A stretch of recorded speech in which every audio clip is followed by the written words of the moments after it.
Hello, welcome to today's lesson. Let's go ahead and start by saying this is our note sheet that we are going to go over in our video, and this is your guidelines for your written assignment, okay? So our note sheet has yellow highlights and our guideline to our written assignment has blue highlights.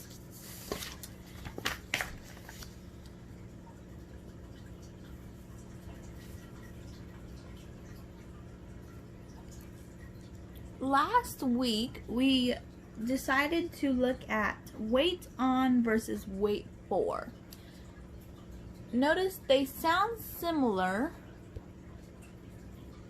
Sorry guys, I'm trying to give you the best view possible.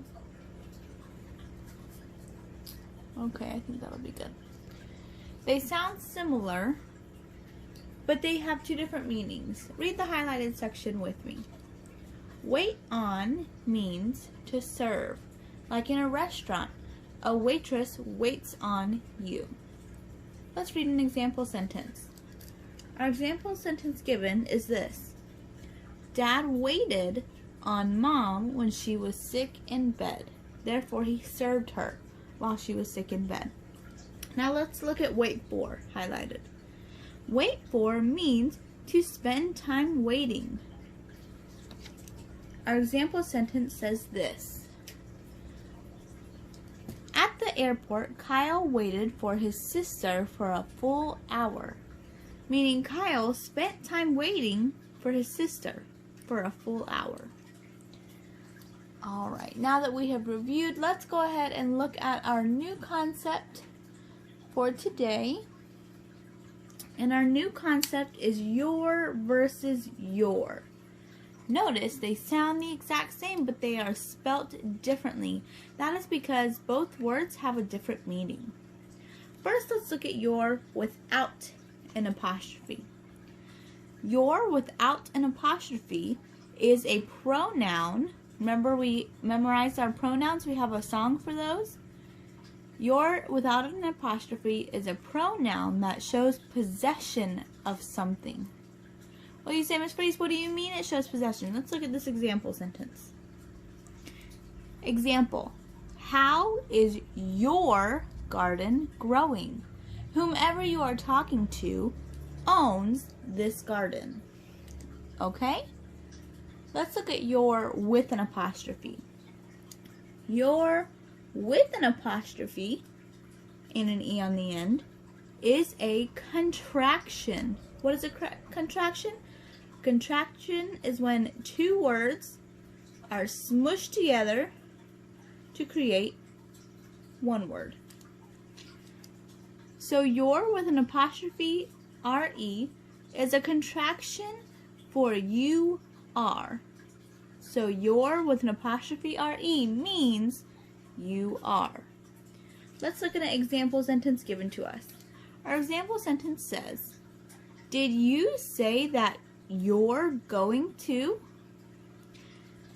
Now, we could break this down and say you are. If you can't break down a sentence and say you are instead of your and it still makes sense, then it is not your with an apostrophe RE. Okay? So let's just read our example again and replace your with you are to make sure this is correct. Did you say that you are going to? That makes perfect sense. Therefore, this is the correct version of your. Let's look at our guidelines for our written assignment today. I am not going to give a whole clue here this time. This time I'm just going to put a little dot at the top. Your extra credit word today is dot. If your parent or yourself sends me a message with the word dot, then I will give you 10 points extra credit. Okay? So let's look here and read our directions. Our directions say, practice. Rewrite the following sentences on a sheet of notebook paper. Replace the blanks with the correct form of your or your. Now, let's give ourselves some notes here if we didn't print them out.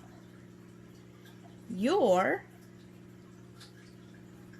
with an apostrophe R-E means what? You are.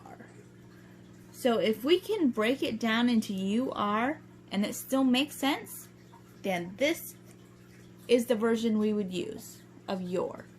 However, your, Y-O-U-R, means what? It is a possessive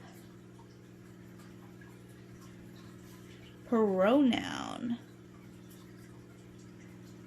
Therefore, it's showing ownership of something. You own something, okay? Let's look at number 1 and do that one together. Number 1 says, is that blank grandmother in the photograph? Well, let's start with an easy way. Let's try putting you are in the blank, and if it makes sense, then we know to use your with an apostrophe R-E. If it doesn't, then we can try and see if it's showing any ownership. Let's see, is that you are grandmother in the photograph? That does not make sense. Is that your grandmother in the photograph? Are you owning anything? Yes, you would be owning the grandmother. This is your grandmother. Therefore, we would use our possessive pronoun because you have possession over grandmother. There's number 1 for you. It is your responsibility to handle 2 through 6 on your own on a blank sheet of paper. Don't forget to mention the the extra credit word of the day, dot, and it'll be good.